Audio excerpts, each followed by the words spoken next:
Welcome to this forum for the Bloomfield Hills School Board election. Today is September 29th, 2022.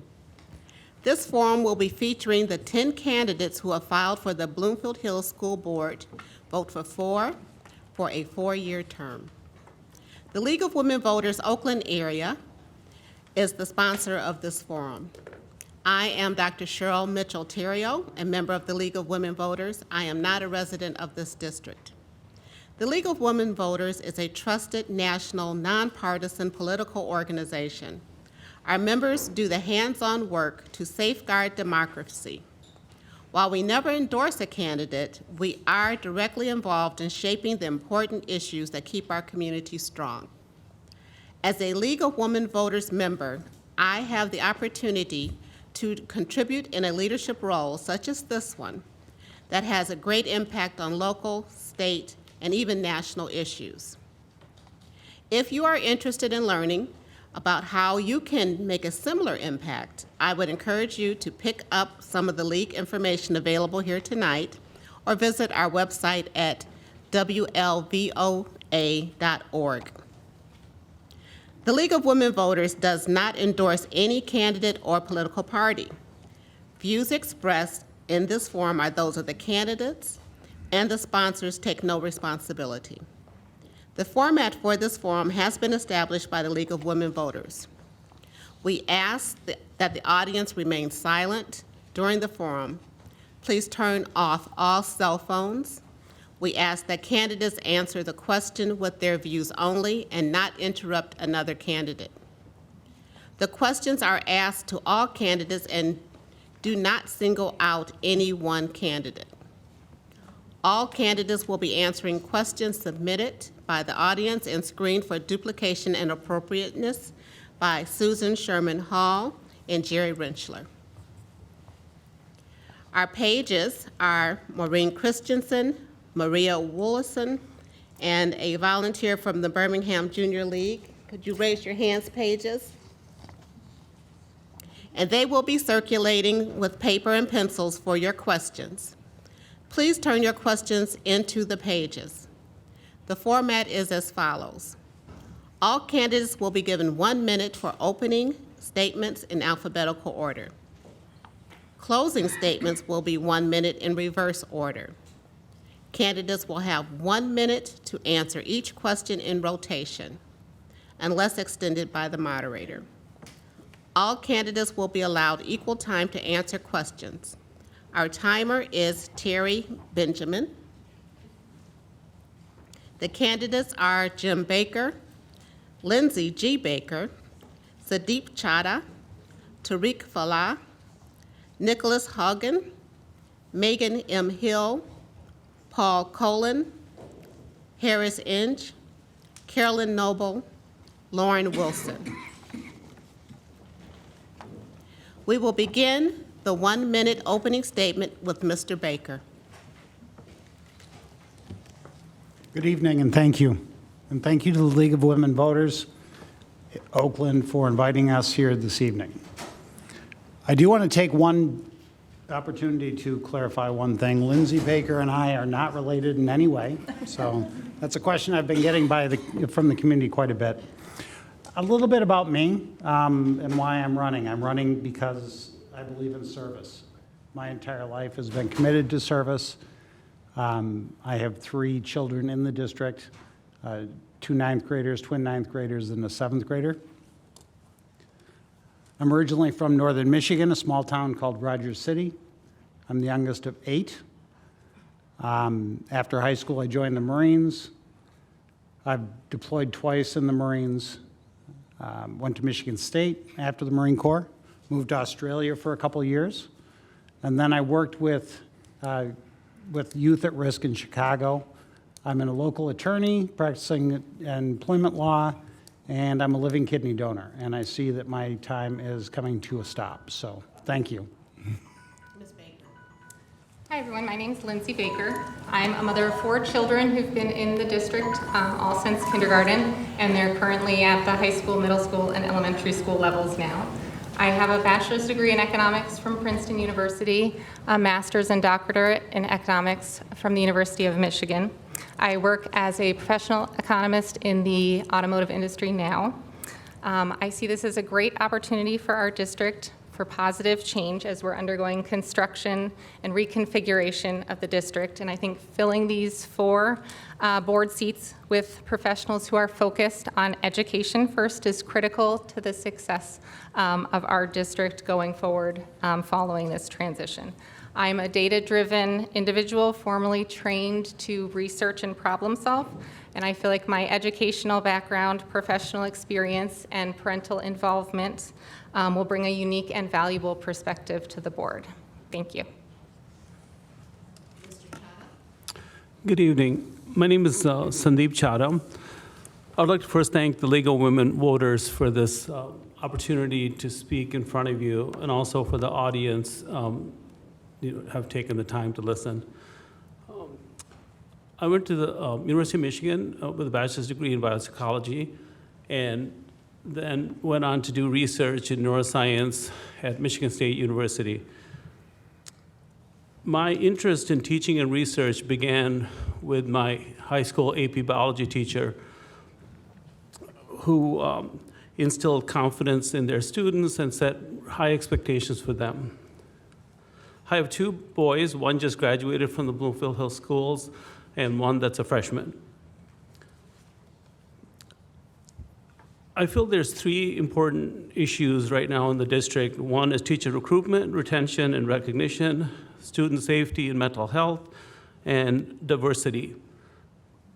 All students should have an equitable and inclusive right to education in our district. Mr. Fala? Thank you to the League of Women Voters for hosting this evening. My name is Tariq Falah, and I believe I am the right candidate to become a trustee for our Board of Education. My children are 6 and 8 years old, meaning I intend on supporting our district for many years to come. The importance of education is something embedded in my DNA. Inspired by my mother's 18 years in a school district in Utah, I worked at that same school district for 11 years as an IT and finance professional. I was responsible for the very things I'd like to support here: transparent reporting, implementing STEAM-based tools through technology, and supporting our community by managing multi-million-dollar projects from our bond initiatives. I will bring my passion for education to our students. I will prioritize their needs by advocating for the resources every student needs to reach their academic goals in a safe environment. Relying on my background and experience, I will use data to make decisions to help solve gaps in our students' performance and allocate resources appropriately. Once again, my name is Tariq Falah, and I look forward to serving as your trustee for our Board of Education. Mr. Hagen? Good evening. Thank you to the League of Women Voters, the district, and everyone that helped make this event possible. I am a public school, middle school teacher, and more importantly, I have a 4th grader in our district. In recent years, I have seen and heard attacks on public schools thinly veiled as parental rights or vouchers. The threat to an equitable education for all children is real.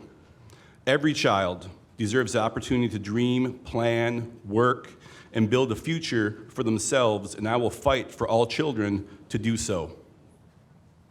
As an educator and a father, I cannot watch books be banned, history be selectively taught, and I will not stand for minority groups being made to feel less than by other students, teachers, or parents.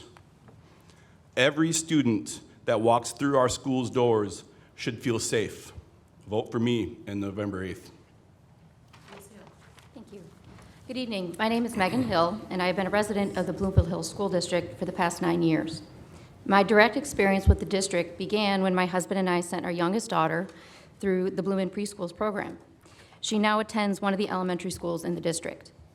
I have been a licensed attorney in the state of Michigan since 2008, as well as a licensed commercial real estate professional since 2015. I'm confident that my diverse professional background will bring a set of skills and viewpoints that will be of value to the board. My goal as a board member will be to advocate for the well-being of every child in the district and ensure a safe learning environment where they are challenged to meet their full academic potential. I look forward to this evening's conversation with the community, and I'd like to thank the League of Women Voters for accommodating this important exercise in democracy. Mr. Collin? My name is Paul Collin, or as most students call me, PK. I have 2 children that graduated from the district. My wife, Deborah, is here today, as always, supporting my commitment to the community. Here are a few statements made by a staff member, students, and community member that I want to share to showcase why I'm running for re-election. As per Matt McLeod, teacher in the district, Paul understands what it is to be a board member, which is to be a representative of the community. He only has one goal, which is to support the district and students of Bloomfield Hills and make it the best possible for all the students and community members. Karma Jindali, a community member and former head of the Muslim Parent Association, stated, "I have to say Paul Colin is one of the most approachable people I've ever met. He's very easy to talk to." Avery Kakuro, a 7th grade student, stated, "I have 6 more years at BHS and there's a lot I want to accomplish, and PK supported exactly what I need to support my goals." And finally, Espadaya El Gamed, an alumni of BHS. Paul was unbelievably supportive of my girls' basketball team, especially at the time when the girls' team was not well promoted. PK also helped guide myself and other students through the process of getting Eid to be a holiday on the district calendar. Thank you. Our district has tremendous potential. We have amazing families, teachers, and staff. We're the highest funded district and have passed $260 million of bonds. With strong leadership on the board, we can and will be the premier district in Michigan. High achievement only comes with high expectations. We are a great district, and we can only do better. My name is Harris Singh, and my experience and track record as an accomplished corporate executive will bring professionalism and governance to the board. I have a history of leadership and community service, being president and board member of multiple nonprofits. I have 2 kids in the district. If elected, I will bring a higher level of achievement to the board and district. I will focus our priorities on education and academic excellence. I will ensure we have strong finances and rebuild our reserve. I will create a high-performance environment for our administration and staff. I will listen to our community and parents. I hope to earn your support and your vote. Harris Ng. Ms. Noble. Hi, my name is Carolyn Noble. First, thank you for the League of Women Voters Oakland area for organizing this forum today. I have been a Bloomfield Township resident for more than 6 years. I am a mother of 2 children that are 1 year old and 3 years old. I have a long-term stake in seeing our great school district stay strong for them. Counseling, tutoring, and mentorship are my top priorities. In the aftermath of the pandemic, nearly all students have experienced some challenges in their mental health and well-being. Many young people don't feel safe for various reasons. My priority is to work on policies with the superintendent's help that make everyone feel included and safe. I want every student to experience the joy of learning without barriers. I currently work for the University of Michigan Dearborn as the Director of Development for the College of Business. I have a passion for accessible education and lifelong learning. I have a bachelor's degree and a master's degree in psychology and a law degree from Wayne State Law School. I am married to Evan Peterson, a professor at the University of Detroit Mercy. Thank you. Lauren Wilson. Hi, good evening. My name is Lauren Wilson. I am a wife, a mother of 2 young girls, and 5 years ago, my family and I relocated from Grosse Pointe to Bloomfield Hills, specifically to invest in our daughter's education and our property. 3 reasons to vote for me. Budget. Our spending at our school district is out of control. Currently, we are $3 million over budget. With spending up and enrollment down, some of us, like me, who have moved to Bloomfield Hills for better schools and better property values are losing money both with the schools and property values. Being asked to continually fund with tax hikes is unacceptable. I would also encourage a curriculum review. If you're a bit like me, you'd be surprised to discover that our high school is ranked number 49 in the state of Michigan, with a 13% decline to LY in college readiness. Again, unacceptable. Parents and guardians are the primary voice for children. Okay, thank you.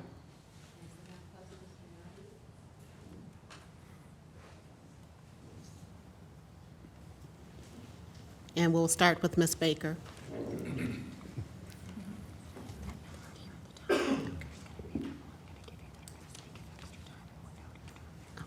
Thank you.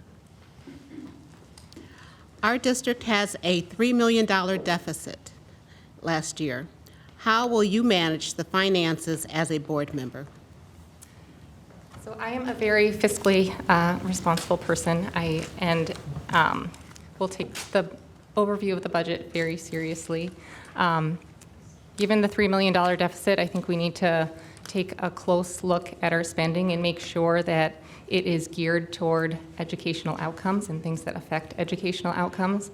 I would be committed to looking through the budget and looking for items that are not directly related to improving our educational outcomes, and look there to make cuts and make sure that we have a priority and a focus on instructional spending. Thank you. Mr. Chana? Thank you. I think without being on the board and studying line item by line item, the spending that occurs in Bloomfield schools, it's a little difficult to answer that question, but I would like to say priorities in student learning, student instruction, and having quality teachers and making sure they have professional pay is a very important aspect for student achievement. And I think all of us want student achievement, so we need to look through that carefully with the superintendent and the administrators to see if there's budget items that are not as needed. And I think the most important spending should be with teachers and learning materials that students need for the district. Mr. Fowler? So, as I mentioned before, I spent many years at a school district in Utah, and part of my job was looking at our academic return on investment. So I was very geared on focusing on the academic data and the financial data and really understanding how those two go hand in hand. It's very easy just to look at financial spend and see a number and think it's really bad, but you really have to go deeper.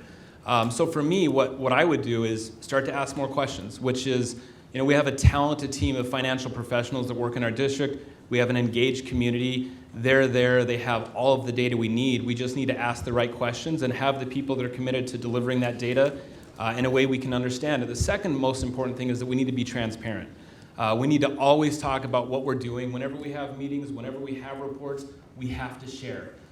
It's busy. It's hard to get that data out there. Trust me, I know, because it was my job. But it's imperative that we do our best effort to get that in front of the community so they can contribute. But I would always ask questions. Our job is not to manage that every single dollar, but to provide guidance and oversight. Mr. Hagen? First of all, I would really lean into the 10-year infrastructure plan that the district is currently planning out. By making that plan very detailed, it's going to make it much easier for us to see down the way what our wants and what our needs are. We have to follow the infrastructure plan as best we can, because those items like roofs and parking lots and HVAC systems can be planned for because they have a life expectancy, and that will just give us more of a runway to make sure, again, that we can get our wants and our needs prioritized. Thanks. Ms. Hill? Thank you. First of all, I'd like to say that it's not the board's role to decide line item by line item what is cut or kept in the budget. That's for the administration to present, and it's for the board to ultimately approve. So on that note, if a budget is presented that doesn't meet the deficit issues, then the board won't approve it. If there's no way to resolve it at that time, then I think that you bring in professional consultants to come and help make those decisions. And as a board member, I would never approve a budget that cut learning resources and any funds that should be directly allocated towards education. Mr. Colin? So I've been on the board the last 7 years. We've had surpluses, we've had deficits like this current year. One of the things, and I agree with people that said, I have asked a lot of questions. We do have a board policy that protects us down the road to make sure that we don't go below a certain fund balance. And I have, especially this year, looking at our deficit, $3 million deficit, has asked for an outside consultant and actually recommended a consultant to take a look at non-classroom spending to see where there's potential savings throughout the district. So that I think is very, very important to take a look at, where we're spending our money, and maybe if we can't do it internally, ask someone on the outside, which I have done this year. Mr. Ng. Yeah, in the last 3 years, our enrollment has declined about 300 students, but our spending has increased $8 million. And then this past year, we had a $3 million deficit. So I think what's important is for us to really focus our resources on instruction and then look at non-instruction spend and see where we can cut it. I think that efficiency is going to be super important so that the spending is where our priorities are. The other thing, too, is the board, as others have said, right, the board doesn't actually create the budget, but approves the budget. So what's important is the board has to provide guidelines to the finance team and to the administration to make sure that the resources are being directed in the right place, and then the board should approve the budget if those guidelines are being met. Ms. Noble? To be honest with you, I'm no expert on budgets in the district. That's not my background, but that's why I would look to the guidance of experts and see what we can cut that won't impact students directly. Maybe there's something in the budget that isn't directly going to affect student curriculum, student engagement, and that is possible to take out. I don't know where the $3 million deficit comes from, but I know we do have lost students. And I think if I'm elected to the board, one of my policy goals will be to focus on making Bloomfield Hills the destination for a top-rated education, and that will bring more students into our public schools.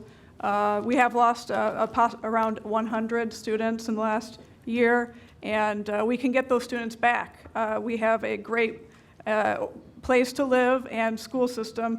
Only 20% of all of our residents have a student in our school system, so I'm going to be fiscally responsible to manage those funds.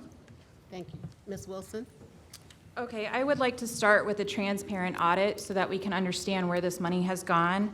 As a board, I would set measurable goals to ensure that all dollars spent are value added and have tangible, measurable results to ensure that our students are the receiving end of what we are spending as taxpayers. I would also set goals to hold the administration accountable, and our goal would be to increase the education and performance with the intention of driving enrollment, which will continue to bring dollars into our district. Thank you. Mr. Baker? Thank you. I commit to supporting the superintendent and the administration in handling the budget and the operations of our district. But in that support, I intend to hold the superintendent accountable. We, the board, and me, if I'm elected, are all the superintendent's boss.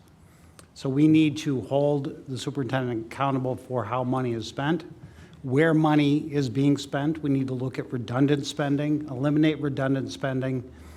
We need to focus on the education, but we also need to focus on what our students need to succeed in the next 25 to 50 years.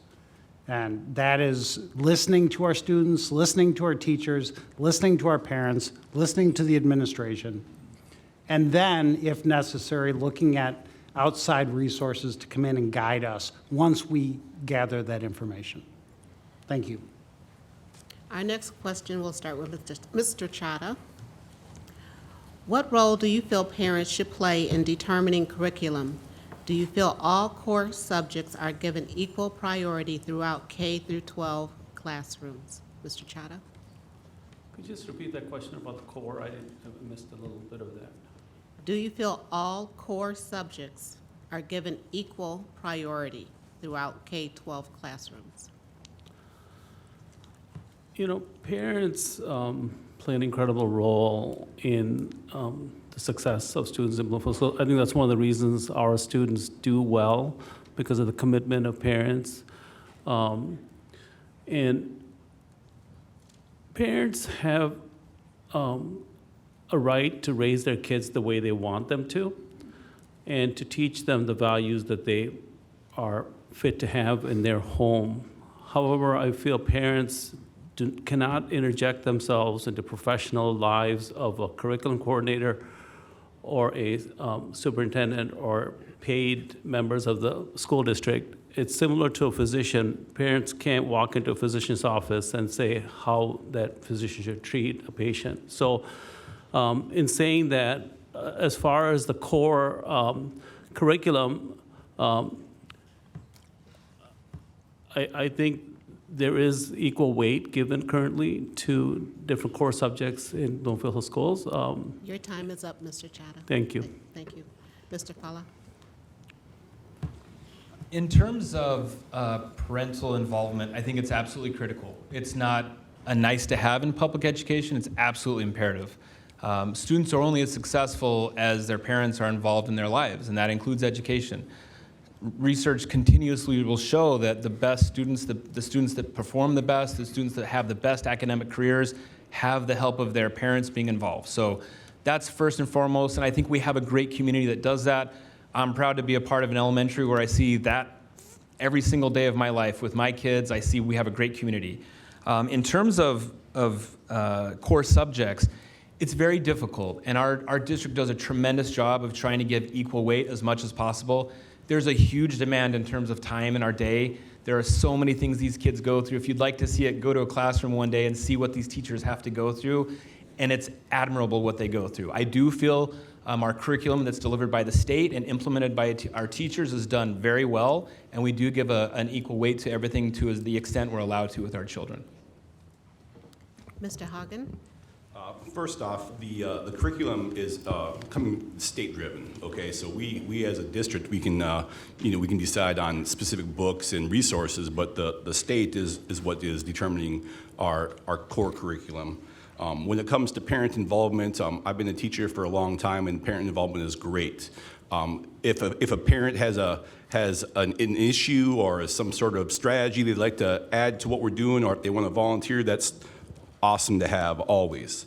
If a parent has the idea that maybe what we're covering isn't something they want their child to be part of, that's also okay. They can have their child elect to do something else during that content time.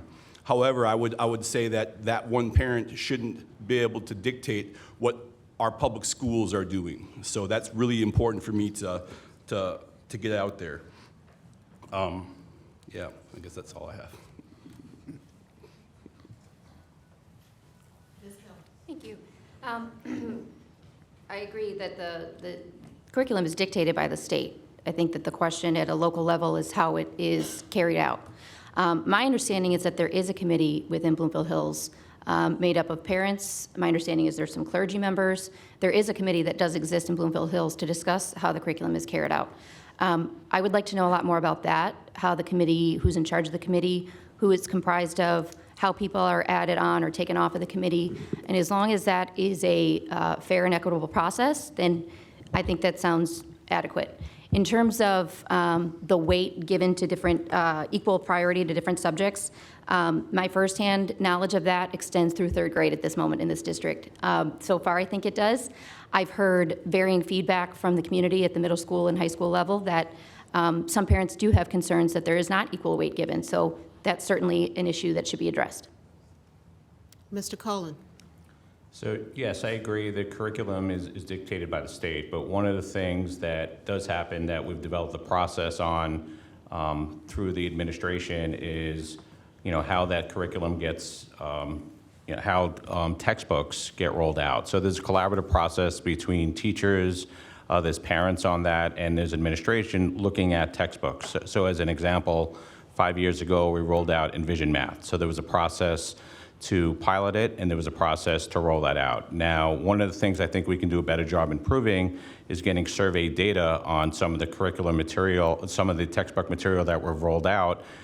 So it's been like 4 or 5 years, and I've gotten significant feedback that we do need to take a look at some of the things that we're doing and get some survey data, both from the teachers that are implementing it and from parents in terms of, how it is interpreting the curriculum. So I think we need to do a better job in terms of getting feedback on our curriculum periodically. Mr. Ng? Yeah, parents are critical in the education system, right? So I think the more involved they are, the more successful the children are.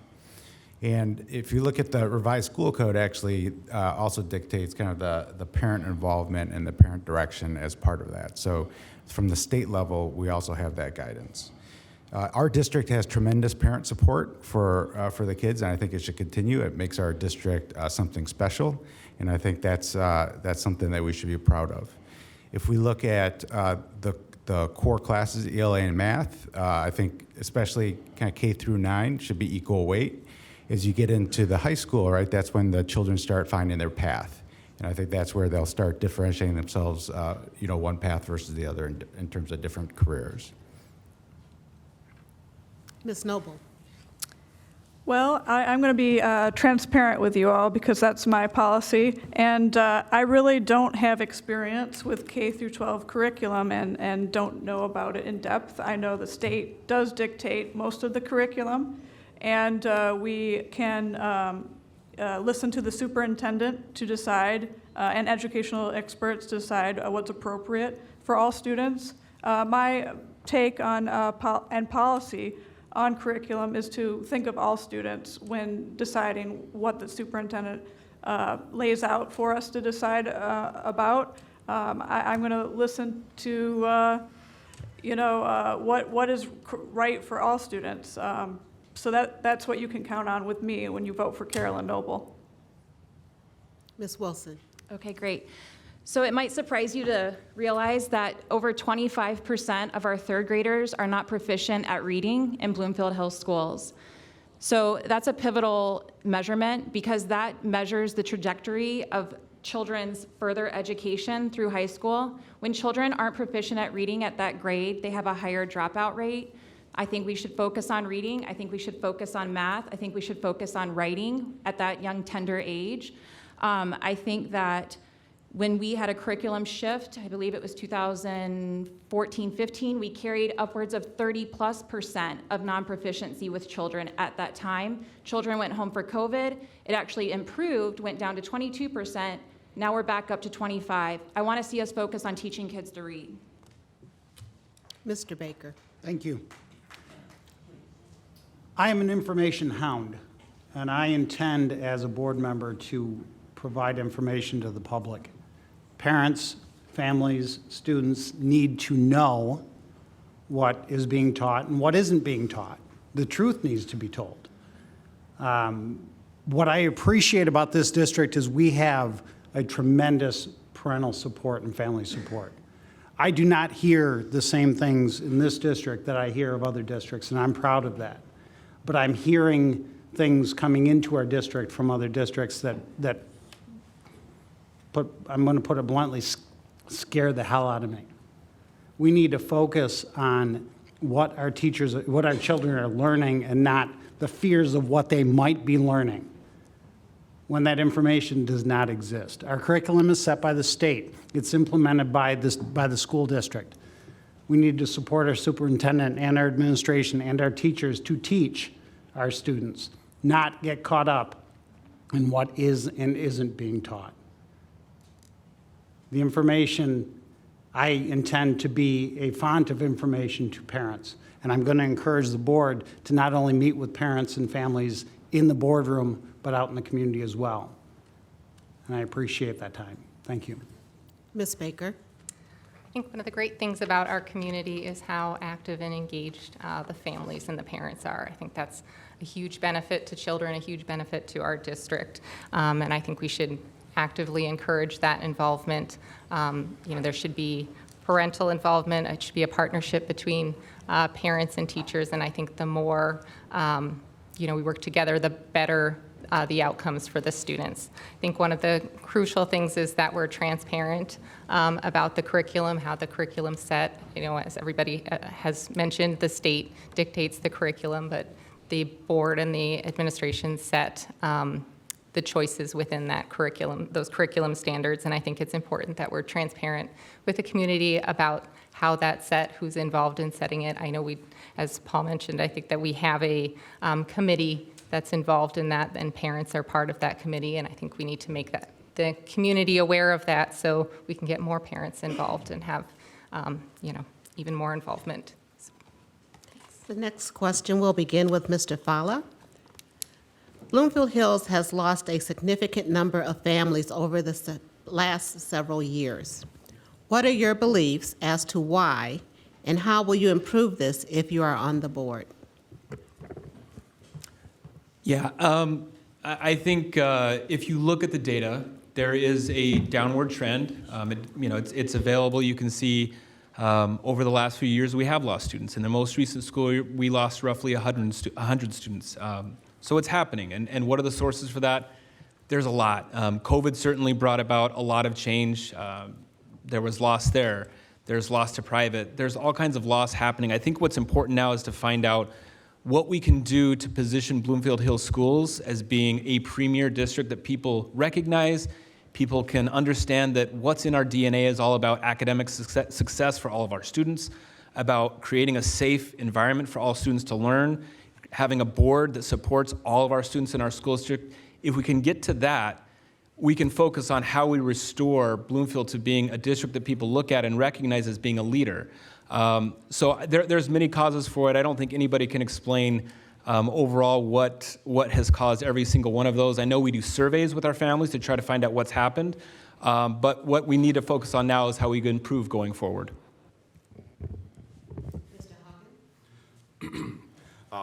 Some of the data that I've seen said that one of the trend lines was we had an unusually large senior class that graduated, so that had a big impact. Otherwise, if you look at the trend for our country as a whole, birth rates are down across the country. I mean, in case anyone in here doesn't know, having children is really expensive in our country. So that's kind of a trend everyone is having. As far as getting more students back in our schools, I think that we're going to achieve that by doing good work, by being open and equitable and making it so that all students of every minority group, of every sector of our population are, welcomed and encouraged and just greeted in a positive way. I mean, being equitable and open is going to bring more students than not. Thank you. And I want to take just a moment to remind our audience that they are requested to refrain from any and all vocal reactions as well as any applause for or against any candidate statements. And they should just remain silent while we are here today. We will encourage your applause at the end of the sessions, but not during the questioning. Thank you again. And Ms. Hill. Thank you. So the obvious drop-off has been COVID. A lot of families left due to various reasons during COVID. Some were homeschooling, some were opting for private schools. So in order to correct that, because in my conversations with many community members, many who have left would like to consider coming back. They have some reservations about the state of the district moving forward before they make that decision. So as a board member, it would be my goal to aggressively make sure we are reaching out to all these people who left, find out the reasons why they left, get clear answers from them, collect the feedback, and then come up with a program and how we recruit them back. Mr. Cullen. So I've spent the last, I could say, since I've been on the board, at least the last 5 years, focused on this issue. That goes back to when we hired Superintendent Watson, talked to him about what are we going to do to prevent students from leaving and try to develop a process. We've actually just started rolling out, because I've spent probably the last year and a half, talking through what we do in terms of an exit interview process to try to get some of that data as to why students leave. And I've spoken to a significant amount of community members. I mean, I could highlight 2 areas where people have left and gone to, different schools, mostly private schools, centered around disciplinary reasons and academic rigor, just 2 reasons as to why. So I've done sort of my own exit interview, talking to significant amount of students, significant amount of parents of students who have left the district. So right now, I think it's imperative we have this exit interview, present the data to the Board of Education as to why, and what are we doing to improve so people don't leave. Yes, there are some students that we could capture back, but once they leave and go to private schools, it's very low rate of a chance that students are going to come back to the district. Mr. Ng. We lose about 25% of our kids that live in the district to private options. So even though our state has declining enrollment as a total, the good districts in the area actually have increasing enrollment. So Troy has stable populations since 2015, but you see a steady increase in their enrollment. What we need is really academic excellence. It attracts the children back to the district, the families, right? We need to be competitive with the best public and private options. That's what's important. Families will make a choice based on where do they go to school, where they live, based on how good the schools are. And it's the job of the board to make sure that we have high-performing schools that attract families. Ms. Noble. I also read the data that 100 students or so left this past year due to many different reasons. We don't know why. One reason that it was suggested is the high school class that just graduated, as Nick just said earlier. But what I want to tell you is that for me to get on the board, you can count on someone who's inclusive, who wants to bring people back, who left for various reasons if they felt unsupported, not part of this school system. I want to be here as your champion. I think it comes from the top down for people to feel welcome, and I'm going to be a voice of those individuals who don't necessarily follow the standard average student. I believe in supporting all students, no matter what abilities they have. I think that's why counseling, tutoring, and mentorship within our schools are important. Ms. Wilson. Okay, great, thank you. So we need to make our district attractive to all families and make it desirable and appealing through a great academic result. I believe that comes from rigor. I believe that comes from driving proficiency. I believe that the admin, faculty, and parental relationships are imperative. I think that when a parent brings a concern, that there needs to be urgency, there needs to be fully address the issue or the concern. I think we need to allow our families in our district to be planful, and that comes by being predictable. I think that we need to make enrollment top of mind for all. We should want all of our community to be in our schools. Since the 2019-2020 year, we've lost 198 students. That's unacceptable. We can do better, and we should. Mr. Baker. Thank you. There are a number of factors that go into losing families in districts. COVID, housing prices. We just went through some of the highest value home sales in history. People moved out of this area because they could get top dollar, but they couldn't buy in this area because they were paying top dollar. That has nothing to do with education. That has nothing to do with the schools. We hear about test scores and other districts like Troy and Novi. Those districts teach to the test. Those test scores are not accurate reflections of what our students are learning, their proficiency, their ability to get ready for college. We need to have more diversity, inclusion, and equity in our schools. We need to bring more people into our schools to show what our school can provide, not only from a teaching and education standpoint, but from a social standpoint, from an interaction standpoint. We need families to come together and talk to other families as to why their kids should come to our schools. And we need to focus on public schools. Thank you. Thank you.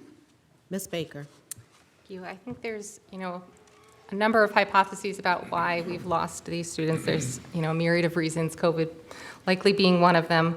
I think we should look to the families that left and try to get that information from them, to hear from the source of, why they're leaving, what things about the district we could change and target and look for to improve and to attract them back, or at least not to continue losing students. If we improve our outcomes, if we focus on education, I think we'll naturally be the school that people, want to choose and move here to go to. I think we need to support all of the learners in the district. We need to reach both the high-achieving students, the students that may need extra support. We need to make sure all of our students have the support that they need to succeed and reach their potential. We need to make Your sure. time, Ms. Baker. Okay, thanks. Mr. Chatta? Thank you. I just have some anecdotal evidence, just talking to residents in the district, and, some of them were not happy with the school board. Some of them were not happy with the mask policy and lack of mask policy. The whole goal of a district is to follow science to keep schools open, like a lot of the private schools did, and there were also some public school districts that kept their schools open. Unfortunately, I felt the school board in our district did not have coherent policies to keep schools open consistently, and that was due to inconsistent masking policies. And by the way, COVID is not finished. We're still, this school year in the winter, there's likely chances of some type of reoccurrence, but we do have therapeutics, we have vaccines, so it shouldn't be as hard. But policy set at the top, which is the school board. Thank you. And our next question will start with Mr. Hagen. Do you believe educating all children about diversity, equity, and inclusion is important? I believe that that's the basis for public education. We take in students from every cohort that our country has.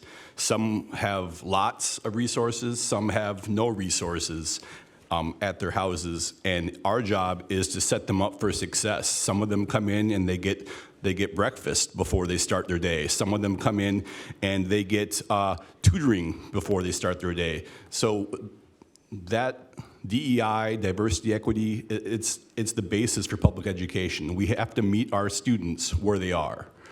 That's what any good teacher will tell you. Ms. Hill? Thank you. On the topic of DEIs relative to this district specifically, I would like to see the gap closed in the tutoring conversation. I think there's a lot of families in this district who are able to afford tutoring, and that gives a clear advantage to those students.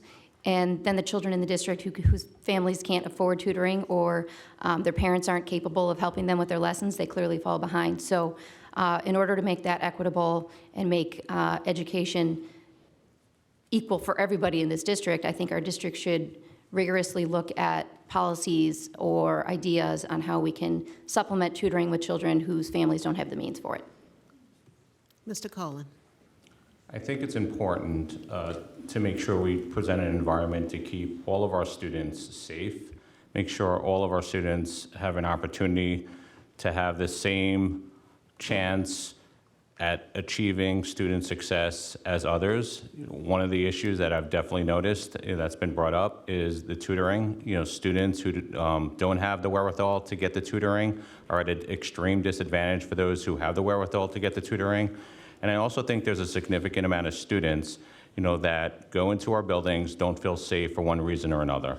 And I am very, very empathetic because it reaches them.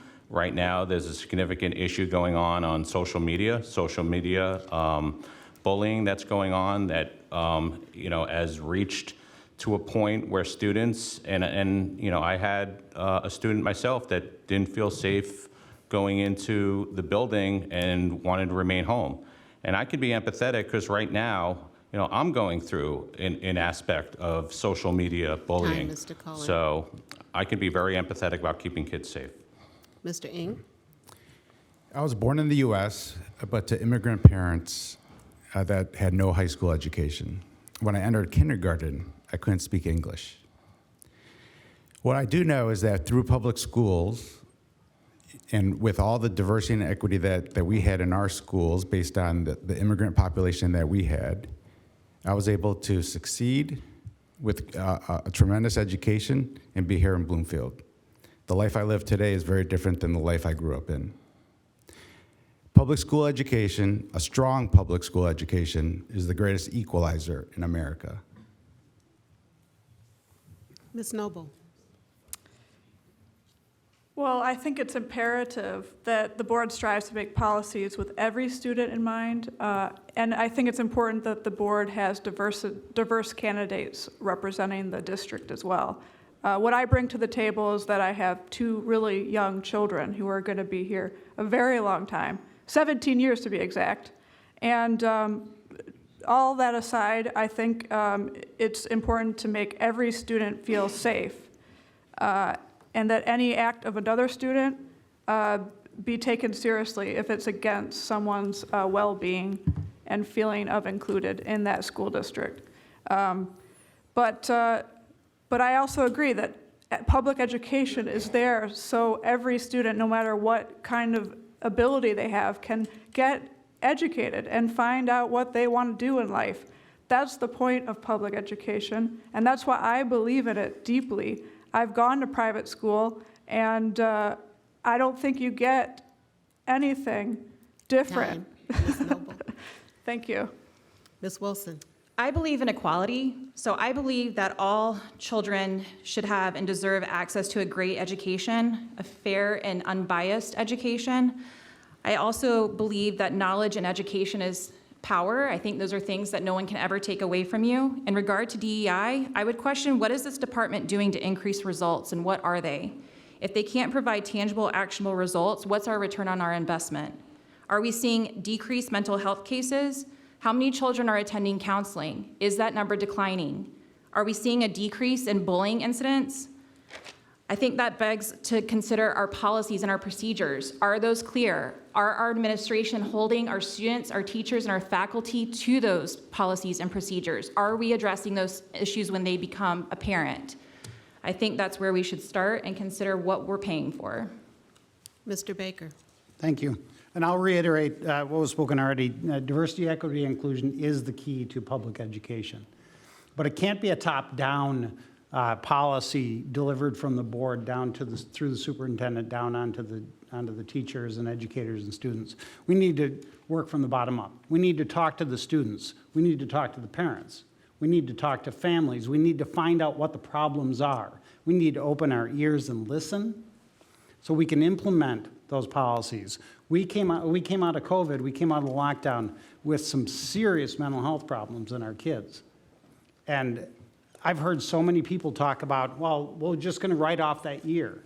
We can't just write off that year. We need to focus on providing those services to those kids who need the help. We need to focus on the kids who are being bullied online. We need to get to the root of that. We need to encourage people reporting without fear of retaliation. We need to implement public service officers in the school and ambassadors within the student body to be able to talk and encourage and be open and open our arms to each other. Ms. Baker. We have a wonderfully diverse community here, and I think we need to make sure our schools have a culture of belonging. We need to make sure that our students feel safe when they come to school and that they have the support they need to be able to succeed academically. Public school is a place where children can come together from all different backgrounds, all different religions. They can learn about each other, they can grow from that, and I think that's one of the wonderful benefits of public school. Mr. Chadha. Thank you. Diversity, equity, and inclusion are somehow in some corners of this country are seen as a negative and talking points for different political agendas. And that's, diversity is life. I was a biology teacher. Without diversity, you don't get excellence. You don't get excellence in a wheat crop, or you don't get excellence in a student body. There's a great book called The Difference written by a University of Michigan professor that statistically models how excellence comes from having diverse individuals giving input to an organization. And we need that at the staff level. The staff of the Bloomfield Hills schools should mirror the student body percentage in different areas. And that's difficult to do, but it has to be intentional. It has to start from the superintendent and from the board giving guidelines to the superintendent. So thank you. Mr. Fala. DEI is absolutely essential to public education. If you want to talk about the power of diversity, equity, and inclusion, and the effect of a child, go online and watch the video of African American children seeing Ariel portrayed as someone who looks like them. See the power in those kids' eyes as they see somebody they can recognize. It's absolutely essential. Equality is not enough. We need equity. Equity, we have to focus on the right resources for our kids, not just giving equal resources. We need to meet students where they're at. That comes with celebrating equity. We are trying to build global leaders in our world. We are an IB school district. We are focused on putting kids out there with a world that is not about your local city, about even your state and your nation. Our courses in college are geared towards the globe, and we need to focus on building students who understand the world around them, and that is only delivered through DEI. Our next question will begin with Ms. Hill. How many board meetings have you attended over the years? So in this past school year, I've attended one. During COVID, like many parents, I attended many virtually. Prior to that, one of the consultants for this district is Plant Moran Cressa. I worked for them. Specifically, I worked on the Bloomfield Hills Schools account, as well as school districts across the entire state. In that capacity, I was attending board meetings for a living, essentially. Tuesday, Monday, and Thursday nights, I could count on being pretty late. So I've been to many districts' board meetings, probably too many to count. Mr. Cullen? Well, I've set the record for the longest board meetings. I've set the record for the shortest board meetings. I've set the record probably for attending board meetings. So probably the answer is too many to count. I'll leave it at that. Mr. Ng? So I can't outnumber Paul Colin's board meetings, but over the last 3 years, I have watched every recorded board meeting and probably attended half a dozen in person. But I think the real question behind this is really, do you know the school issues, right? Are you plugged into the board and what the issues are going on? And I would say, based on a lot of the analysis that I've been doing in terms of both the performance of the schools, the financials, the enrollment, and so all the different things that you'll see kind of peppered in my answers, I think you can make your own judgments on that. Ms. Noble? In 2018, I went to a couple, and then in this year, I've gone to one in person, and I've viewed many online. Because my children are so young, I didn't make that a priority to attend in person, especially during COVID when you have young children. Our biggest concern was their health and safety, just like a lot of people who take care of young kids and older individuals. It's been a very tough couple years. I just want to mention, though, that I am on the board of the Friends of Johnson Nature Center. I'm the fundraising chair there. It's owned by the Johnson Nature Center is owned by the school district, as well as Bowers School Farm. I've been a member for multiple years. I'm a supporter of theirs, and I meet Alan regularly, the director of Bowers School Farm, where many, many children in our county and school district attend and view. And I think it's important to know that I would be a champion of young families in that area. So, thank you. Ms. Wilson? I have attended one board meeting in person. Otherwise, I prefer virtual and reading the minutes. I also assess the budgets that are provided by Plant Moran this year and previous years as well. I have had the opportunity to assess where we have overspent and understand what the expectations are that are currently presented in order to get back on track, things that we could reconsider. And so while I think that that's a valid question, I think kind of like what Mr. Ng mentioned, I think that you can do your due diligence in a lot of ways, and I think that that's part of the education process. Mr. Baker? Thank you. I've been to one board meeting in person, and I've attended several virtually during the shutdown, again, to gather information. Rather than board meetings, I can't tell you how many times I've walked the halls of the various schools, whether it be East Hills, where my kids were going, or the high school, or just talking to the superintendent, talking to the assistant superintendent about what they might need, what they're looking for. That's what I'm doing to inform myself and get prepared to sit on the Board of Education. Ms. Baker? I think there's one board meeting I attended in person at least, but I have been watching just about every board meeting that's been recorded for the last several years. I've been involved, in the district during the initial COVID metrics that were rolled out. I got involved in helping with the data behind that and developing a dashboard for the district. And at times, that dashboard was still pulling in incorrect data, and I reached out to Pat Watson, and he ended up using graphs that I created in a board meeting to help fix those issues. So I'm very involved and try to watch every board meeting that I can. Mr. Chadha? Thank you. I think that raises a point. The board meetings in general are lengthy and not viewable by many ordinary parents. I think there can be a lot done to make them more user-friendly, meaning it doesn't make much sense to have transparency when nobody's watching or nobody's listening to them. I think very small percentage of the families actually do watch, and I have been to several live meetings and watched quite a few on recording. But I think one way that I would like to improve the Board of Education meetings are recognizing teachers selected by principals and other committees. They don't necessarily have to be at the board meeting, but some kind of an honor system where they're recognized and valued. That should be done at every single board meeting. That's my opinion. Mr. Fala?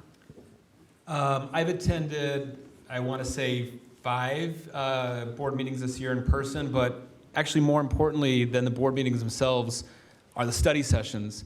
To hearken to Hamilton and Aaron Burr, that's, you want to be in the room where it happens. If you want to hear that, go to the study sessions. That's really where the magic takes place.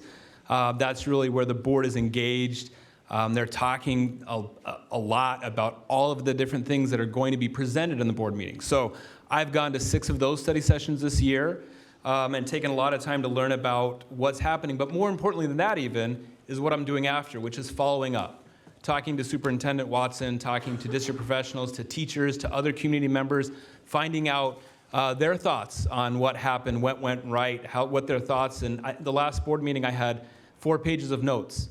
And what my takeaway from that was, in these 4 pages of notes, what are we doing to prioritize the needs of our students? How are we moving the needle forward in terms of academic excellence, mental health resources, whatever it is? Time, Mr. And that was what was important to me. Mr. Hagen? Let's see. This past year, I think I've been to maybe 5 or 6 in person, whether that be board meetings or study sessions. When it comes to virtual meetings, a lot. I mean, COVID happened, and then a bunch of meetings. I mean, like all the rest of us. As far as my job, I'm a teacher, so I've been to various board meetings in other districts a lot. So I'm always kind of plugged in to what's going on because it's my job. But in general, talking to parents, talking to staff members, talking to students is a really good way to get a barometer for what's going on in the district. Our next question, we will begin with Mr. Cullen. Do you support school vouchers? No. I could expand on that. So I think that was a yes-no question. You answered a yes-no question. So, I mean, school vouchers, so if I look at, me growing up in inner city Brooklyn, if someone gave me a school voucher to go to a private school and the school voucher was valued at $9,000 and the private school was $30,000, I couldn't go. So I couldn't afford it. So I don't think that is the great equalizer of giving people a certain amount of money to go to an institution that's, probably something that most people can't afford anyway.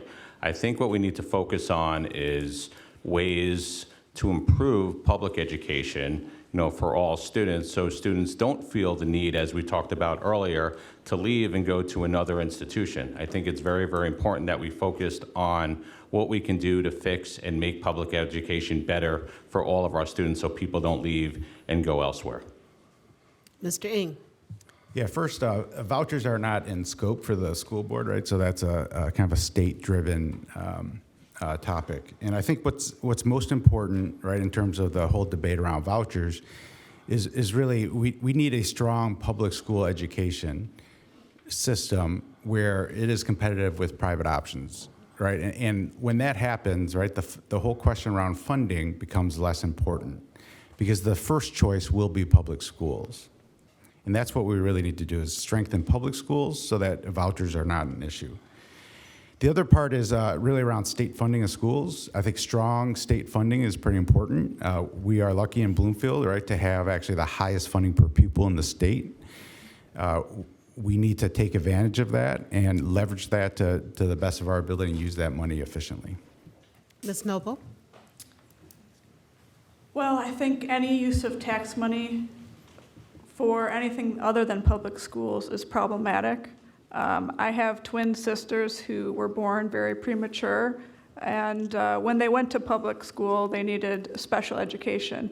And if they went to a charter school or a private school, they don't have to accommodate anyone with special requirements. So I really just want to focus on public education in this debate because that's why we're here. We're champions of it. They admit any student that walks through their doors in Bloomfield Hills, and there's a reason for that. And that's what I support. Ms. Wilson? I do support school vouchers. I love the theory. I think that it would drive the competitive appeal of schools, both in public. I think that that would incentivize to perform academically, fiscally, and operationally.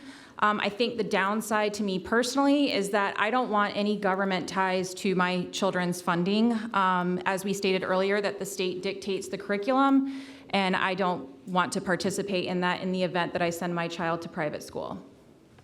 Mr. Baker? Well, I'm running for trustee of the Bloomfield Hills Schools, which is a public school district, so I don't think it would be appropriate for me to say I support vouchers, but I don't anyway, because I believe in a strong, free public education. And I believe that our public education can be strong, it can be competitive. It is strong, it is competitive. I think the opportunities to divert money to, I'll call it the for-pay charter institutions that are more businesses than educational settings is problematic, and that's where vouchers lead to. Maybe if we had a more fair system, maybe if we had a more equitable system, I might. But at this point, I see too many downsides to the voucher system and the harms it could cause to free and adequate public education. Ms. Baker? I don't think as a school board member I have any say on whether vouchers, happen or not. I don't really support them either. And I as a champion of public schools, I think that our focus should be on supporting public school funding and making sure that we get as much funding as we can for the public schools. And I would look for ways to increase funding for our students. Mr. Chadha? Thank you. This is a tough issue. I think people are in many ways ignorant how private schools don't serve the public. That's why they're private. They don't accept certain students. They have application requirements that many public school students cannot meet. And they have the ability to say no to a student that might require a lot of their time from their teacher or from their resources. So it's apples and oranges. Public schools were meant to educate all in an equitable, inclusive, diverse manner. We need to, as a district, increase the diversity of staff that will bring back people to this community. Mr. Fowler? Education is the most important currency we have in our world, and public education is the best bank you can invest in with that currency. Vouchers and charter schools, there's a lack of accountability there. There's non-certified teachers, there's a lack of assessments, there's no transparency. Furthermore, most charter schools fail within 3 years. So we are continuously putting our taxpayers' money into systems that don't work, can't be measured properly, unlike public education. I'm a big believer in public education, and I'll be the first to tell you, is everything perfect? No. There are problems in every district, but you don't fix that by diverting funds away from it. We need to take those funds and bring them back here and use them in ways that we can measure and use them appropriately and make sure we're getting the return on that investment. That's how you fix public education, not by taking more money out of it. Mr. Hagen? I've heard a lot of really good answers. I'm going to put this a little different way. I ask my students this. Do you think it's equitable to give everybody a 10% off coupon for their favorite Lamborghini? How many people in this room would be able to use that coupon? That's what vouchers are. All right, you get 10% off of a school that you could never afford. All right, that doesn't do 99% of our students any good.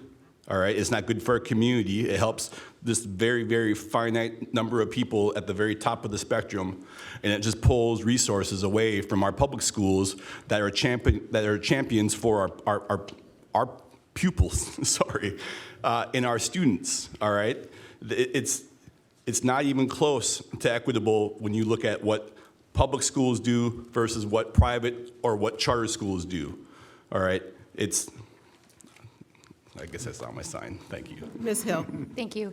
I think I want to clarify for anyone in the public who could be watching this in person or remotely that it is not the role of a school board member to vote on vouchers or not. That is a state law issue that gets decided.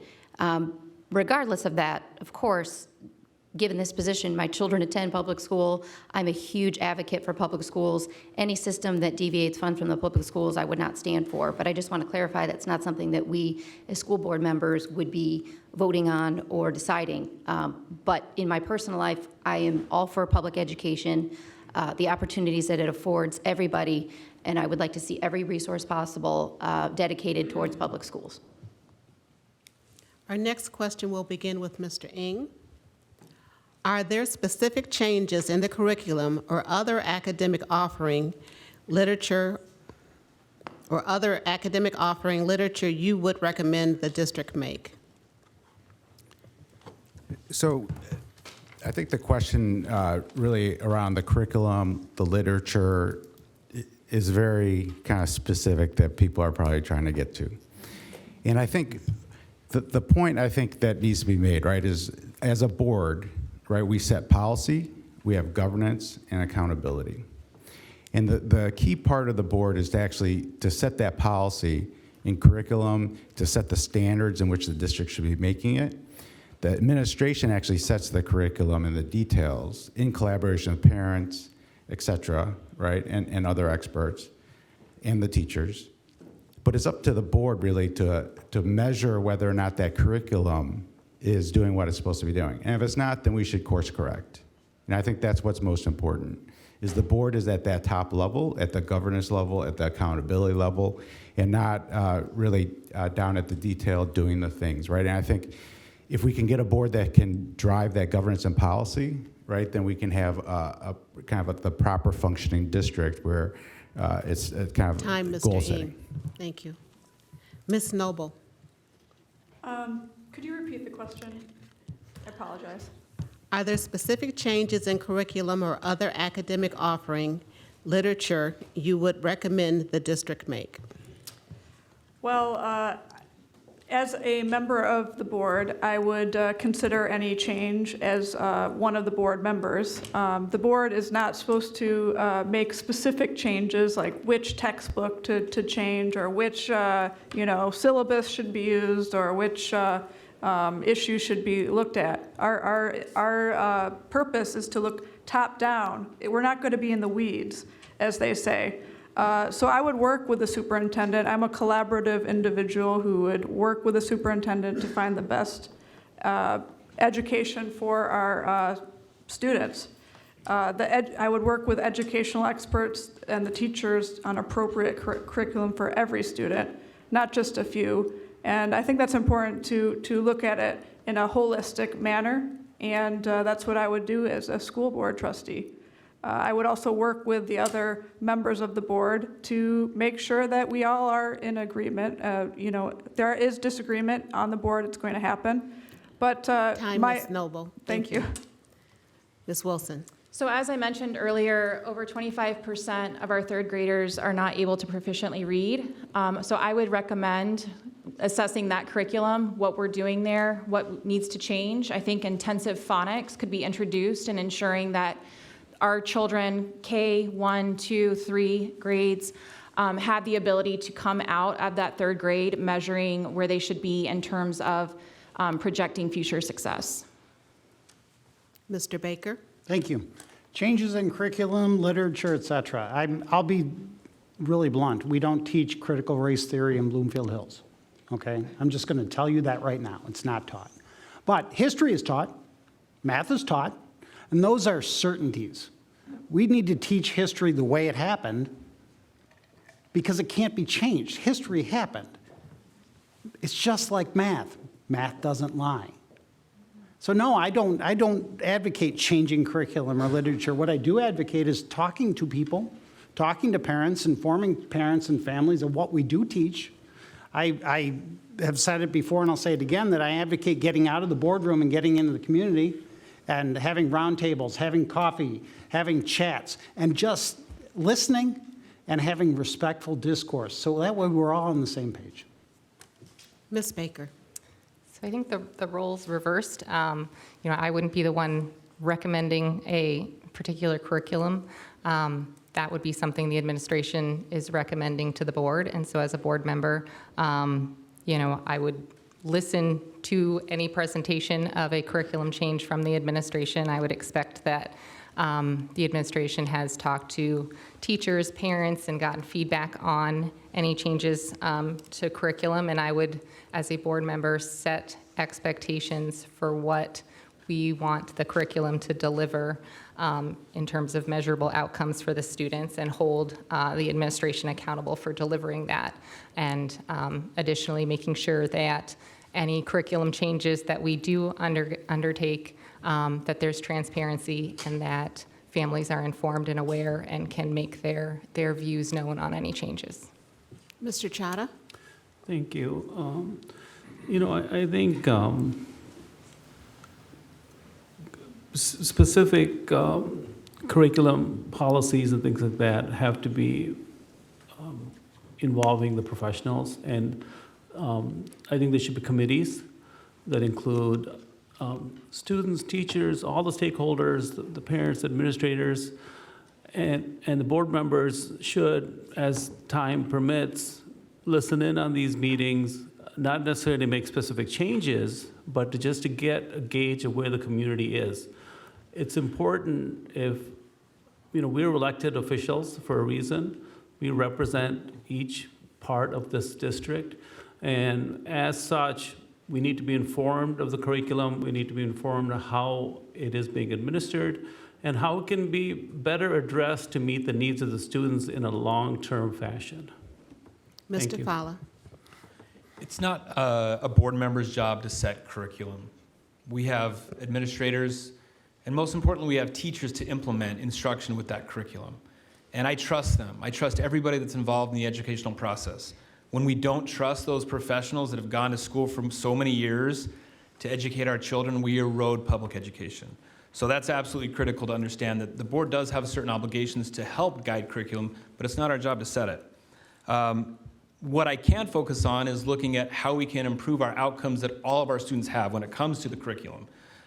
Many people don't know that for years, K through 8 didn't have unified math curriculum throughout the district. We had site-based curriculum. That was devastating for a lot of those students. So areas like that where I can offer guidance and help fix the problems we have fundamentally within our curriculum, I think that's the role of a board member. But setting curriculum and trying to meddle and micromanage that is absolutely not the job of a board member. Mr. Hagen? The board is not the body that decides.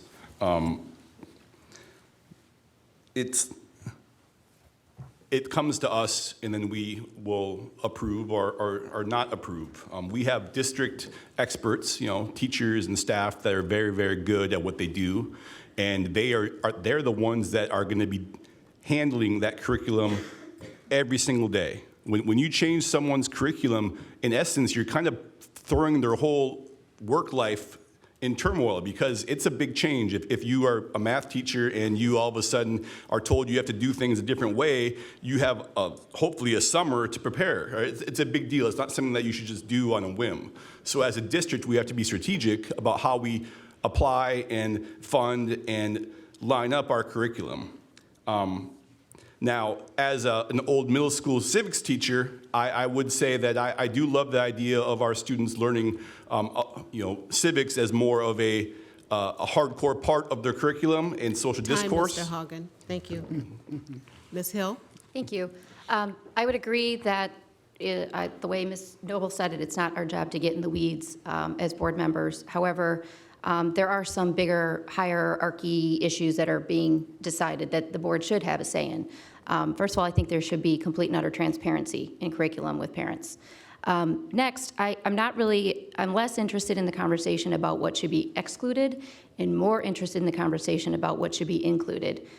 Because a common theme that I've heard, not just in this district, but I've heard it in a lot of varying districts, is parents who have concerns with their children who are learning something that could be perceived as a polarizing or political topic, and when their child presents diverse viewpoints, that they are not met in a healthy way where dissent is welcomed and people are able to discuss diverse viewpoints. So if anything, I think we should be adding to our curriculum more items that present dissent to what are strong or polarizing topics. Mr. Cullen? So the feedback that I've gotten, for the last 7 years on the board in terms of, I'll break it down into K through 8 and then the high school. I think K through 8, I think we need to do a better job as a district in terms of writing assessments. It's in terms of evaluating, giving feedback, making sure our students are prepared from a writing point of view. We don't evaluate it, we don't measure it. It's very, very difficult, and that's feedback that I've gotten, throughout the last couple of years that we could be doing a better job in terms of assessing our writing across the district at a K through 8 level. The other feedback that I've gotten over the course of the last 7 years is differentiated learning. We have students, especially at the middle school, that are bored that need to be challenged, and we need to do a better job of our district challenging those students at that level.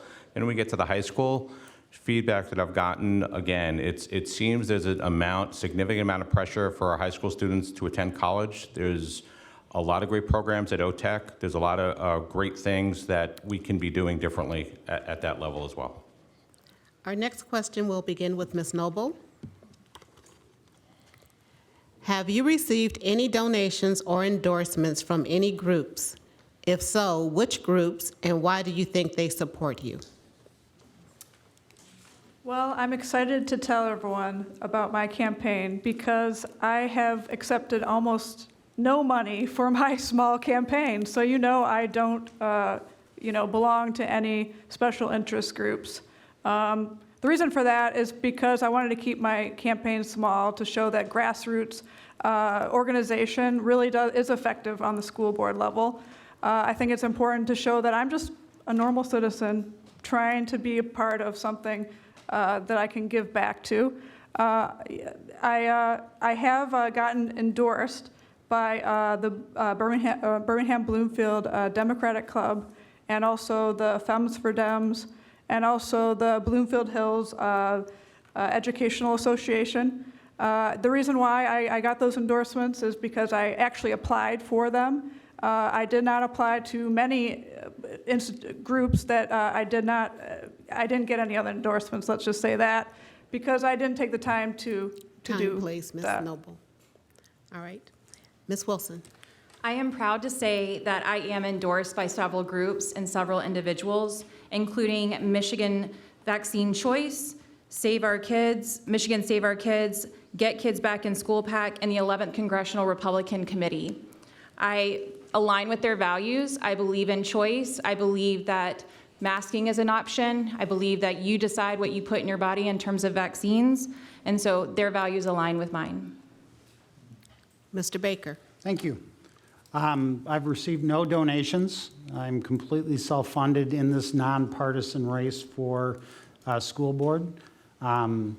And I don't have a lot of yard signs and other stuff out because I have 3 kids at home that need clothes and trips and food, you know. So I've received, I don't know if it's an endorsement, but the downtown news magazine that publishes in Birmingham and Bloomfield Hills did put me on their voter guide.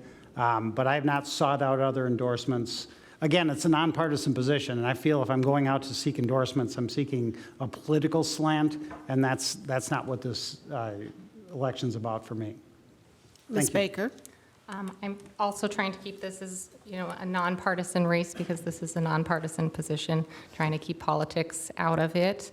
I have, the support of many community members, some individuals in the community who are experts in various things have lent their support. All of my donations have come from the community members, no donations from any political group of any kind. Mr. Chada? Thank you. I have not yet asked for any donations. I probably will get some, but I'm very selective on where I take donations from. As far as the endorsements, if I've made it clear to anyone that I have been endorsed by, which are 2 of them, which is the Birmingham Bloomfield Democratic Club and also the Dems for Fem, or Fems for Dems. And I've made it very abundantly clear that I'm an independent candidate that's going to make decisions for the school board in a manner that's consistent with the best interest of the student body and the district family. So, endorsement, I'm a little bit, not so happy with some of the political nature of this race. I think it's undue, and it doesn't serve the children of the school district well. So going forward, hopefully. Time, Mr. Chada. Thank you. Mr. Fowler? So I've accepted no donations from any special interest groups or PACs. I have received endorsements, a few of them from certain groups. The most important one I've been happy to get is the Bloomfield Hills Education Association, and having the trust of our teachers is something I'm very proud of. I think it's important to have endorsements. I don't think, as much as I like walking and counting my steps on my watch, I need help. And voters get information through these groups that are in our community. And as long as you align and understand what these groups represent, then I think it's okay to have endorsements. But I do think it's imperative that all voters know what the candidates, who the candidates have been endorsed by, and what those groups represent. And I'm happy to talk about any of the groups that have endorsed me, any of the public, the people in our community who have endorsed me. I'm very proud of all of those and would be happy to showcase those, because I think it illustrates the trust that I have in these various groups and people in our community. Mr. Hagen? I think that it's really important that we're all transparent up here about who we are, like, authentically. And endorsements are a nice way to show how we're aligned. I'm proud of the endorsements I have. I've been endorsed by the Fems for Dems, the Birmingham Bloomfield Dem Club, who are both progressive organizations that believe in the same sort of things that I believe in, equity, diversity. It's something that's like really, really down deep in my heart. As far as money goes, that is my family. They are the ones that are getting hit up constantly for money, so they're probably not answering my texts anymore. Ms. Hill? Thank you. I have kept my campaign funding 100% grassroots. It's come from families and people in the community. I have not accepted any money from any sort of official group or special interest group. I am proud that I've had the verbal endorsement of a key advocate of our special education community. I've also had the verbal endorsement of a key security advisor in the state of Michigan, which I'm proud of that one. I'm proud of all of them that I'm listing. I've also had the endorsement of the BHEA, which I'm proud of as well. Mr. Cullen? Yeah, I have not also taken any money from any political groups or any PACs. I'm proud of my endorsements as well. My endorsements, I have an endorsement from the BHEA, the Bloomfield Hills Education Association, and I've had a significant amount of endorsements from community members and students. And I think this should be nonpartisan. You should be, as a board member, as approachable as possible to as many members of your community and not try to isolate anybody. And this will be our last question, and we will start with Ms. I'm sorry, did I miss? I'm so sorry, Mr. Ng, go ahead. Yeah, sorry. Yeah, so school board's a nonpartisan race, right? And in a year where school boards are all over the cable news networks, right? The political parties are kind of fighting for relevance here in these parties. I think keeping it nonpartisan is pretty important, right? Because we have to represent all the students in the district, and it doesn't matter where their families are, left, right, center, right? We have to represent everyone, so that's pretty important. So I've not actively pursued a lot of endorsements, but similar to some of the others up here, a safety expert and a special ed advocate. And then in terms of donations, I think this is the most important form of endorsement. I don't have any donations from groups or PACs. All the donations are from taxpayers and parents. And this will be our last question, and we will start with Ms. Wilson. Will you commit to the adoption of policies which protect LGBTQ students from harassment, discrimination, and bullying? I would advocate for minimizing any bullying, discrimination for any population. I think that is what is diversity and inclusion and fair. So I would advocate that for anyone. Mr. Baker? Absolutely. We need diversity, equity, and inclusion in our schools. We need to identify those who are being targeted, harmed, and bullied. We need to provide the safety and protections for those people who are being targeted, harmed, and bullied. And we can talk about inclusion for all and protections for all, but there are people who are being targeted, harmed, and bullied, and they need our help. So absolutely, every day. Ms. Baker? I would absolutely support that. I think no student should be bullied or feel unsafe or uncomfortable coming to school. School should be, a welcoming place, a place where they can feel comfortable and can focus on their academics and their learning. They shouldn't be worried about being harassed or bullied. So any group at all, I think we should, do whatever we can to protect and support them and make sure that they're not bullied or treated unfairly. Mr. Chadha? Yes, I completely agree. I think that there's no place in a school where a certain student feels alienated. It happens. There was an issue at the Bloomfield Hills High School where there was some wording that's incredibly inappropriate, and I think it was addressed at a school board meeting. I feel the best way to prevent some of these issues are through awareness, through having administrators, staff members, students who are diverse and who, it's easy to get, if you try, you can hire people that look like your students, and it's just a matter of effort. It's not it's not trying is what causes homogeneity within the staff, and that's not appropriate. That allows some students to be alienated. Mr. Fala? I would absolutely support implementing policies to support those groups. 20% of students recently reported bullying in some form. And of that group, 43% felt that they would be bullied again. That's unacceptable. Schools should be safe havens for our children. They shouldn't go to school wondering if they're going to be attacked, if they're going to be harassed. Policy is important, and I would advocate for that. But even more important, we need to build communities in our schools. We need to build leaders who are going to hold their fellow students accountable. We need to have students that feel safe to raise a hand and say, that's not okay. So policy is important, but but developing leaders in our schools is even more important. We have to have zero tolerance for confirmed bullying.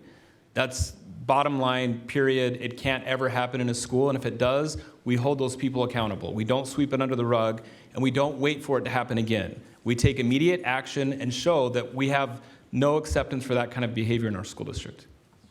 Mr. Hagen? Absolutely. In a school, a lot of things have to happen before our students are able to really reach their potential as learners. They have to be safe. They have to feel safe. They have to feel like there's someone in that school advocating for them. They have to have full bellies. A lot of things have to happen before we can even get to the learning part of school. And if any group feels like they're not being treated like they should, then we need to protect those groups the best that we can. Ms. Hill? I spent the first 7 years of my career as an assistant prosecutor for Oakland County. Specifically, I prosecuted criminal cases against those most vulnerable in our community, elder abuse, domestic violence, child abuse. That is a testament to the fact that I have I'm a strong advocate for victims of crime. I think bullying is a rampant crime in our community. I think the phones that our children have, the social media platforms that are pretty horrible, have only exacerbated this problem. I think we were starting to make some progress in the anti-bullying campaign about 10 years ago as a society, and then I think access to phones and all the trouble that's caused have only amplified it and made it much more difficult to identify bullying. So this is an issue very specifically near and dear to my heart, and I would work very hard as a board member in any way possible to make sure no one in our district is allowed to be a bully to anyone. Mr. Cullen? Absolutely, I would support the policies. 5 days ago, I received a text and a call from my daughter at Michigan State about something that an adult did in this community, cyberbullying me. So I am very, very empathetic that shaming, cyberbullying, and any type of bullying needs to stop, and we need to put in places and measures so it doesn't happen again. It's an impossible thing when someone can just stand behind their computer, or their phone and just text and put things out that are false and slanderous about people, but it reaches people at no ends, and I'm very empathetic when people are bullied. Mr. Ng? Yeah, safety is pretty important. Unless every student feels safe every day, right, they cannot begin their learning. So I think from a student standpoint, the reporting, the disciplining, and the welcoming culture within our schools are pretty important. Now, when we talk about bullying, bullying is not acceptable, whether it's children or adults. And this campaign has actually shown a lot of bullying from an adult standpoint, and it's trickled down to the kids. Let's be a good role model for our children. If we can't behave as adults, we can't expect our children to behave. Treat people kindly. Ms. Noble? Well, I would definitely support policies to prevent bullying. I would support policies that include disciplinary action should bullying occur. I think if we don't take any action, we're basically condoning those actions of bullying. So we should take a reactive measure in that way. But I believe in proactive measures to support students who are in the LGBTQ plus sphere. High school and middle school and elementary school, it can be hard for LGBTQ individuals. I think that we need a policy around mentorship and lifting people up and having other students support other students. I don't think we have that in our school district, and I would see that we would put those policies in place where each school would have supportive atmospheres to have conversations between students who are going through differences. That concludes the time for questions. The candidates now will be given 1 minute to make a closing statement in the reverse order of the opening statements, beginning with Ms. Wilson. Okay. I want to thank you all again for taking the time to come and listen to us speak. I appreciate your participation in this process. I just want to remind everybody that it's my belief that it's the duty of the Bloomfield Hills School District to shore up teaching children how to learn, not what to learn, efficiently without political or government bias, with parents as the gatekeepers of their children's education. Ms. Noble. Well, I'm a wife and a mom with two very young children. I will be a Bloomfield Hills resident, and my kids will be in the Bloomfield Hills School District for the next 17 years. So I also work for a public university. I have an education. I have a law degree, a master's degree in clinical psychology, and a bachelor's degree in psychology. My priority is working on policies that increase the feeling of safety in our students. Through these policies, I want to ensure every student is supported. I want our students to experience the joy of learning, like I have. I also want to focus on expanding preschool to bridge the gap for working parents in our community. Please vote for me, Carolyn Noble. Mr. Ng. We have a choice ahead of us. Will we vote for someone we know or someone who's qualified? Will we vote based on political party affiliation or based on qualifications? Will we focus on education or everything else? Will we hold ourselves to high expectations? High achievement only comes with high expectations. Look for someone who has a track record of professional and community leadership success. Look for someone that is focused on the primary objective of our schools, education. We have a choice ahead of us. Will we focus on education or everything else? Let's focus on education first. Let's unify our district over our common purpose, education. Bloomfield Hills can be the premier district in Michigan. Vote for Harris Ng. Mr. Cullen. I have proudly served our community for the last 7+ years and has dedicated my life to making Bloomfield Hills schools and the community a better place. I have a significant amount of knowledge and developed relationships throughout my 7 years that can only help me be a better board member. I love this community and have a passion and drive to continue to support our students. I pride myself on being approachable to all community members, staff, and students, and to listen and work collaboratively. I will always learn from my mistakes and will stand up for what I think is right, important, and fair. I will continue to be a positive role model to our students and will fight to keep our students safe, feel supported, and do what's in their best interest. Please vote Paul Cullen, PK, on November 8th. Ms. Hill. I'd like to close by again thanking the League of Women Voters for hosting this important and well-organized event. My decision to run for this seat was not an easy one. However, every time I step out and meet new members of the community and discuss our schools, I am reminded that this was in fact the right decision. We must continue to engage in this face-to-face dialogue with our neighbors and friends and be reminded that our common goals and intentions far outweigh our differences. We might not always agree on how to achieve a commonly desired result, but healthy and respectful dialogue, which does not fear dissent, is what our children need to see in the leaders of their community. It is my intention and commitment to this district to be the model of behavior which will serve our children and community in a positive way. Thank you. Mr. Hagen. Once again, thank you to everybody who helped put this event on. I've been a middle school, public school teacher for 20 years. I've dedicated my life to educating children.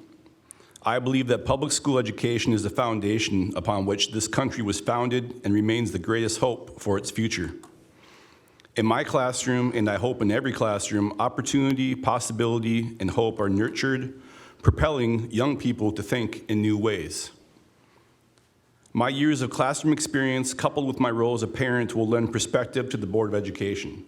I know how to work as part of a team and have a passion for helping students achieve their goals. I know that a critical part of student growth is their mental health. We must start taking our students' mental health needs as seriously as we do their need to eat every day. They are both absolutely necessary in order for our students to reach their full potential. I'm Nicholas Haugen. Vote for me on November 8th. Thank you. Mr. Fala. I'm here tonight because I believe in the power of public education. I'm a successful product of it. My father, an immigrant to this country, instilled upon me the value of hard work and pursuing academic excellence to unlock opportunities. But hard work alone isn't enough to succeed. Our students need a trustee like me capable of supporting their individual academic goals. As a father of 2 young children, I place my trust in our district to help them succeed with a leader like me. I commit to our community that any decision I make will be in the best interest of all children. I commit to staying actively engaged with our community answering every email and phone call, and following up with any situation until it's resolved. I commit to operating transparently with every meeting and every decision our board will make. I commit to our greater community that I will be a leader you can trust, a leader who will instill respect and demand accountability within our Board of Education, and a leader who will continue to make you proud to be a part of Bloomfield Hills Schools. My name is Tarek Falah, and I look forward to serving you as a trustee on November the 8th. Thanks. Mr. Chadha. Again, thank you for the League of Women Voters for holding this forum. I think it's been very informative, and hopefully all of you have come out with something you can take away when you're on the ballot on November 8th. You know, I've said earlier in the beginning, I was trained as a neuroscientist, and I didn't work in the field because of my passion for teaching.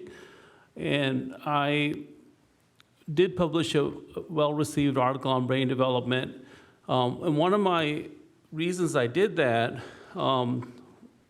was my inspiration of an incredibly dedicated, talented teacher.